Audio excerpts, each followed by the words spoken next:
Conakry retrouve progressivement sa sérénité et son ambiance au lendemain de la deuxième journée de manifestation du Front National pour la défense de la Constitution. L'administration, le commerce, le transport renouent avec leur rythme habituel. Mais du côté des citoyens, c'est encore la méfiance. Beaucoup craignent la reprise des manifestations. Nos reporters Mohamed Amaro Kamara, Ismaël Nabé et Yacouba Traoré ont fait une petite virée dans la ville et suivez.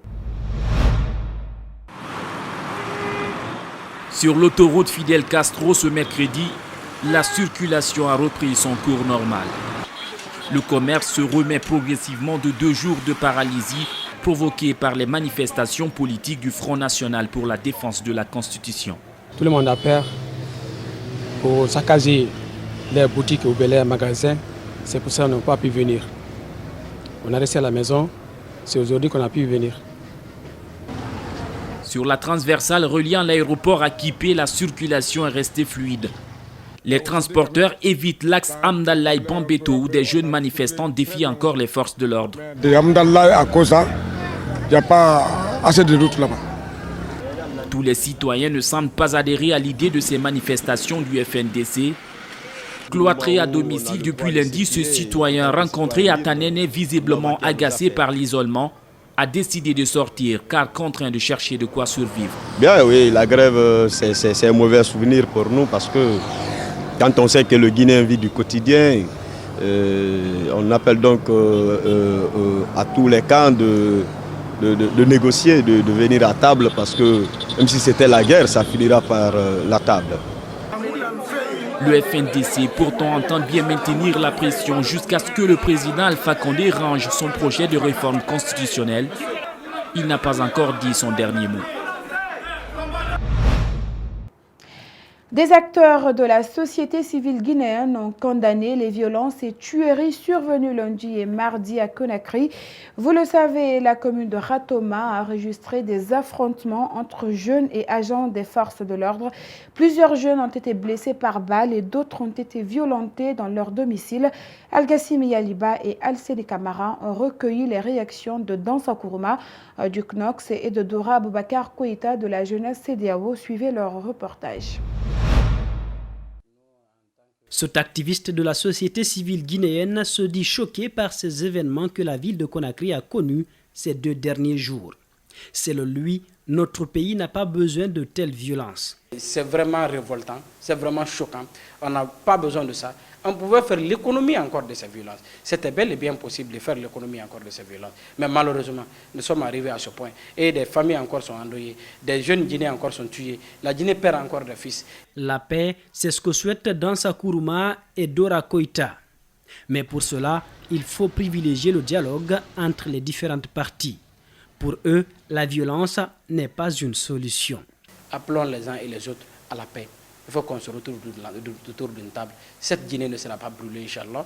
On va se retrouver autour d'une table. On va parler des questions de ce pays et nous trouverons des accords pour le bonheur et le bénéfice du peuple de Guinée. La Guinée est un peuple digne depuis plus de 60 ans.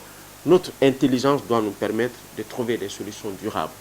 Le président du CNOSC tente quant à lui de situer les responsabilités. Les intellectuels guinéens sont pointés du doigt par Dansa Kourouma qui regrette ces assassinats. Nous avons l'impression que nous avons affaire à une situation de prise d'otages intellectuels.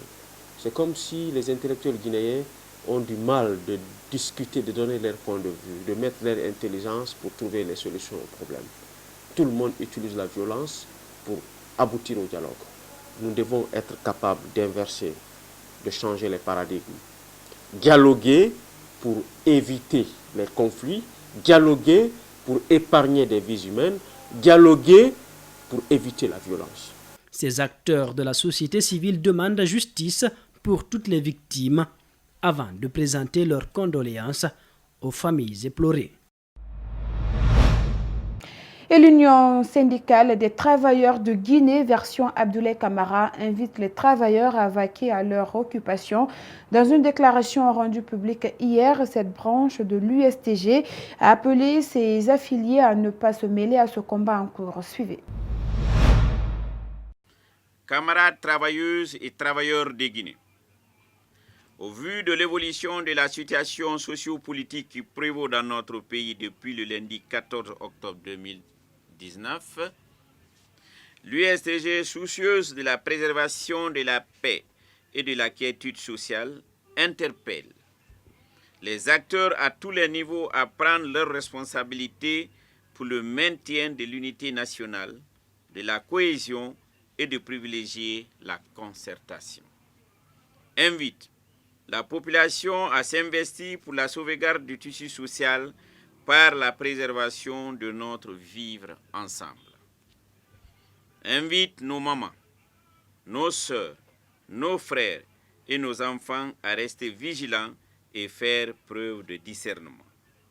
En sa qualité de syndicat responsable, invite les fédérations affiliées au respect des dispositions qui gouvernent l'exercice de l'activité syndicale en République de Guinée. Croit fermement aux vertus du dialogue, à nos liens forts inaliénables et à la richesse de nos diversités d'opinions, moteur d'une nation forte pour une Guinée émergente.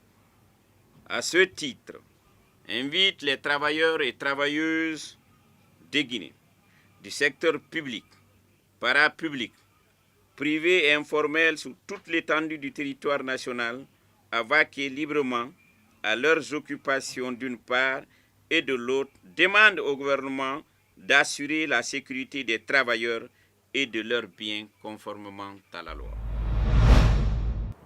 Des Guinéens résidant en Côte d'Ivoire déplorent la situation sociopolitique actuelle de la Guinée. Ils invitent les décideurs à prendre en compte l'avis des citoyens avant de procéder à un quelconque changement de la Constitution afin de mettre fin aux manifestations de rue. Rosaline Gauthier-Monomou et Amara Alex Silla et Ibrahima Souma. Pour ce Guinéen résidant en Côte d'Ivoire, l'avis de la population compte pour une éventuelle modification de la Constitution.